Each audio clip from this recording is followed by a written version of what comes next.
What's going on, guys? This is Jake at That Fit Friend, and today I'm comparing the Reebok Nano 12 to the Nike Metcon 7. As always, everything's timestamped down below, so jump around, get the info you need, and get out of this video. And I do have a written article comparing these two in the description below, so check that out if you want additional context.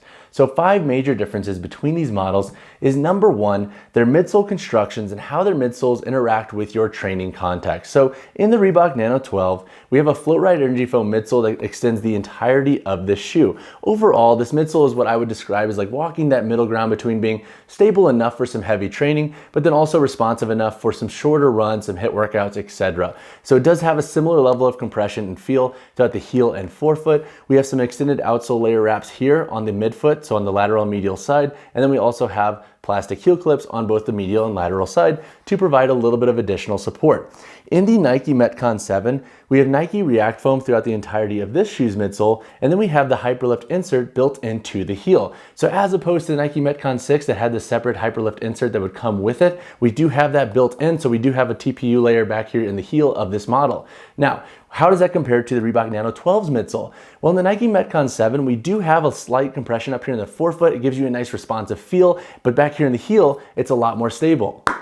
So we do have a slightly more like difference in feel with the Nike Metcon 7 in regard to how it interacts with your training. If you're doing cleans, for example, the Nike Metcon 7 I think does a pretty good job at grounding the foot and providing you a nice stable base to train on. When it comes to the midfoot, we do have extended outsole layers that wrap up here on the medial and lateral side. So we do have this extending over the midsole in the midfoot in the Nike Metcon 7.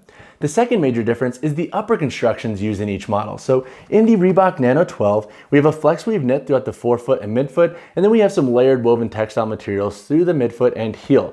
Overall, I think the upper in this model is going to be pretty durable for most folks, just based off of how these materials have done in past Reebok Nano models. But again, this model is pretty new, so we do need to put them through longer sessions and different contexts to see how durable this upper really is. In the Nike Metcon 7, we have a chain link mesh upper throughout. We have a synthetic layer up here on the toe box. We have a rubber wrap here on the medial side of the shoe for additional rope climbing support and durability. And then we also have some structured layers and materials back here on the heel that provides the boot with a little bit more of like a structured feel to it.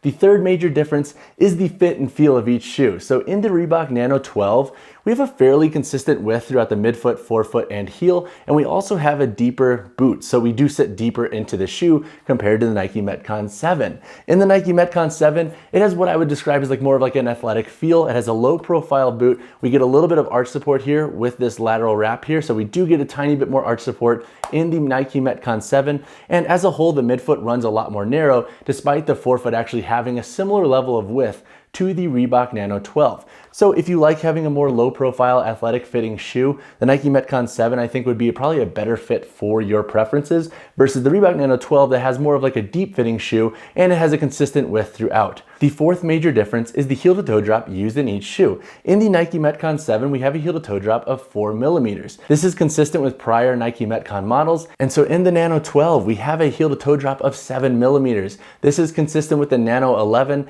and that heel to toe drop was increased from the 10 on. So it was raised from 4 to 7 millimeters in the 11 and 12. And I don't think one is necessarily better than the other. I think it comes down to your personal preferences in regard to what kind of heel to toe drop you like for your training. The fifth major difference between these models is their outsole construction. So in the Nano 12, we have a full rubber outsole with a lug patterning throughout. This outsole I think does a pretty good job indoors and outdoors in gripping different surfaces. And then in the Metcon 7, we have a full rubber outsole throughout, but we do have some varied textures. So here in the midfoot, the extended outsole layer wraps, we do have those come in. And as you can see, we do have a bit of a variance in regard to the width of the midfoot in this model compared to the Nano 12. And then we also have some grooves up here in the forefoot that give the toe box its maneuverability. And then you could see that cutout down here of the Hyperlift in the heel. So when it comes to the outsole in the Metcon 7, I think it provides a good amount of traction on different surfaces. The only caveat to this model's midsole and outsole construction is that if you're training outdoors and you're cutting medially, just be very conscious of this exposed foam up here. I have noticed a little bit of breakdown on my other model just due to cutting into concrete, but overall it is pretty durable across the board. But in the context of outdoor workouts, you might find it breaks down a little bit, especially if you're doing a lot of lateral work and you're doing like a lot of athletic focused training, doing agility, etc.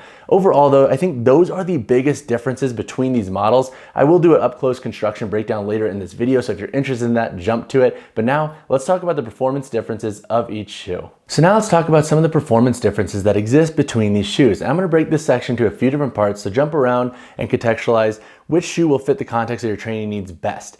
So let's talk about CrossFit first. Which model takes the edge? So I think for casual CrossFit training, both of these models will work really well for you. But if I had to pick a model that excels a little bit more, I would give that to the Nike Metcon 7. And that's because this shoe just has more construction features tailored towards the specific demands and needs of CrossFit workouts. The rubber wrap here, for example, on the medial side of the shoe provides a ton of bite for rope climbs, and it helps prolong the shoe's durability. Like truthfully, the Metcon 7 is one of the best training shoes I've ever used for rope climbs. I also like the Hyperlift insert back here in the heel for additional stability, and I also like the synthetic layer up here on the toe box for additional durability, and I like that you do get a little bit of versatility up here in the forefoot, so if you're doing box jumps or if you're doing double unders, this model doesn't feel overly uncomfortable or overly stable for that matter. So in the context of recreational training, so somebody who's going to the gym and just doing some barbell work, some free weight work, and some machine work, which model is best? So I like both of these shoes a lot, and for slightly different reasons. And so what I would suggest doing is picking the model that has the heel to toe drop and fit that aligns best with your needs. So if you like having a slightly wider midfoot in your shoe and you like having a slightly higher heel to toe drop, the Reebok Nano 12 would be an awesome option to look into. This model you can train pretty heavy in, and with the outsole traction, you get a good amount of grip on different surfaces in the gym for recreational training. In the Nike Metcon 7, you get a good amount of stability, but you also have a slightly narrower midfoot with a little bit more arch support and a lower profile boot design. So if you like having a slightly more athletic fitting shoe, the Metcon 7 could be a really good model to look into. And this model has a 4mm heel to toe drop. So if you like having like more of like that middle range heel to toe drop or slightly lower drop for that matter, the Nike Metcon 7 would be a great option to look into. So now let's talk about versatile training. And this would include things like HIIT workouts, classes, or athletic focus work where you're blending some like lifting, agility, sprinting, some jumping all in one workout. So I like both models, but for slightly different reasons. If I'm doing primarily like HIIT workouts or anything that's shorter in duration, where I want a shoe that feels very lightweight, very athletic, and I'm gonna be on the toes a lot, I prefer the Nike Metcon 7. And then if I'm doing sessions that are a little bit longer in nature, I actually like the Reebok Nano 12 a little bit better. Because the heel provides a similar feel to the forefoot in this shoe, I think this model can be a little bit more forgiving for longer sessions, especially if you're doing a ton of plyometrics, versus the Nike Metcon 7, where if you start to fatigue and you start hitting that heel a little bit more, the shoe can get a little bit uncomfortable. So what I would say is that both models will work. The Nike Metcon 7 though, I think works for shorter duration, high intensity work, whereas the Reebok Nano 12 I think could be a slightly better shoe for slightly longer durations of versatile training. The final performance category I want to talk about is shorter runs and daily wear. Which model excels the best? So I'm going to give that edge to the Reebok Nano 12, and that's for two key reasons.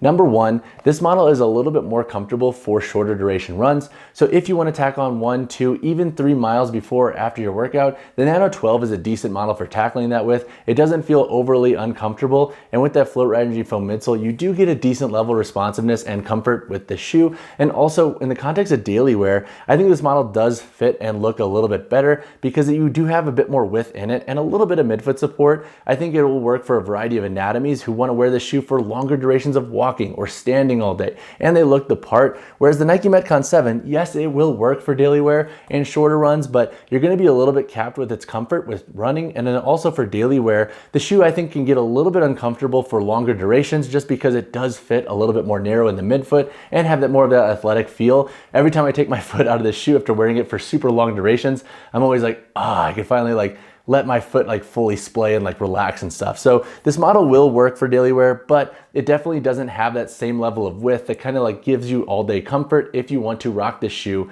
out and about for long durations of time. So to conclude this performance section, if you're looking for a shoe for CrossFit, go Nike Metcon 7. If you're looking for a shoe for recreational lifting, choose based off of your heel to toe drop and fit preferences. If you're looking for a shoe for versatile training, both shoes will work. I think the Nike Metcon 7 is going to be great for shorter durations if that's how you plan to use them, and the Nano 12 can be a little bit more accommodating for longer sessions. And then for daily wear and shorter runs, the Nano 12 I think is a little bit more comfortable for that context. All right, so now let's go over some sizing and fit differences between the Metcon 7 and the Reebok Nano 12. So in the Metcon 7, we have a slightly more low profile design with the boot and the volume of the shoe. So if you have custom orthotics or inserts and they're a little bit thicker, this may not be the best model that fits the context of your shoe needs.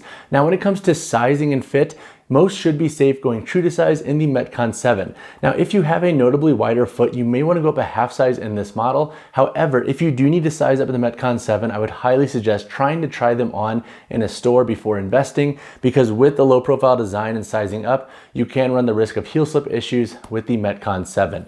In the Reebok Nano 12, we do have a slightly wider width to the forefoot and a deeper fit. So I do think if you have custom inserts or orthotics, this might be a better model for fitting those in. And then when it comes to sizing, if you have a notably narrow foot, go down a half size in the Nano 12. And then if you have a neutral width foot, I would say size down a half size if you like a more snug fit. And if you like having a bit more room, then go true to size. And if you have a wider fit with your foot, or width for that matter, go true to size in the Nano 12. So when it comes to price differences of the Metcon 7 and Reebok Nano 12, you can expect to pay $130 USD for most colorways in the Metcon 7 and $135 USD for the Nano 12. The Nano 12's price was increased $5 USD compared to the 11, 10, 9, etc. And overall, I think that price point could be justified depending on how you want to use the shoe.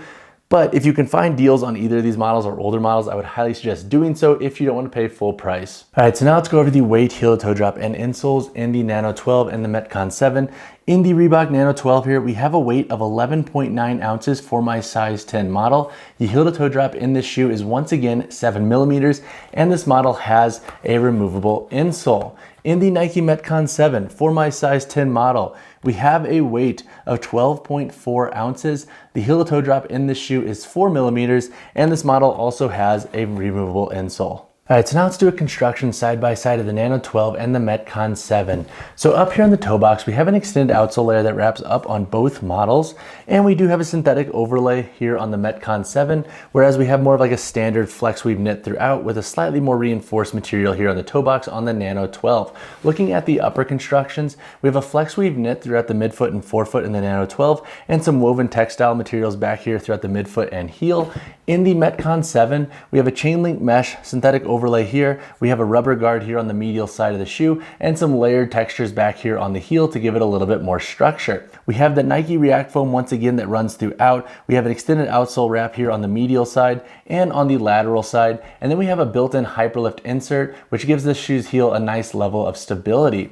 In the Reebok Nano 12, we have a flow ride energy foam throughout the entirety of the shoe. We have an extended outsole layer here, and then we have plastic heel clips on the lateral and medial side of the shoe. And we do have a little bit more toe spring compared to the Metcon 7. In the forefoot over here on the Metcon 7, we also do have a little bit more maneuverability, especially right out of the box, whereas in the Nano 12, it does take a few sessions to fully break in.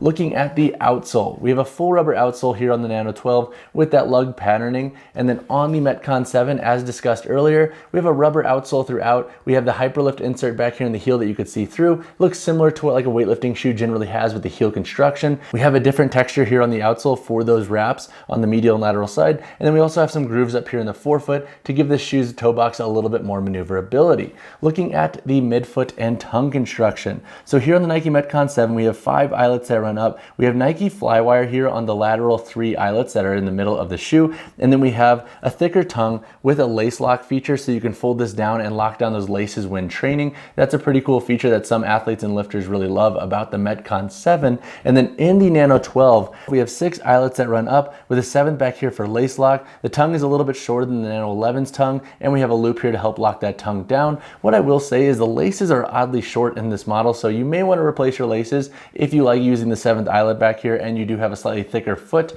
With the Nano 12, we do have that removable insole, so once again, we do have a slightly thin foam insole. And then in the Metcon 7, we also have a removable insole. This insole is also very thin foam as well. And then as a whole, guys, that's pretty much the gist of these shoes constructions when it comes to the side-by-side. If you have any additional questions on the constructions of these shoes, hit me in the comments below. All right, guys, that wraps up this review of the Nike Metcon 7 versus the Reebok Nano 12.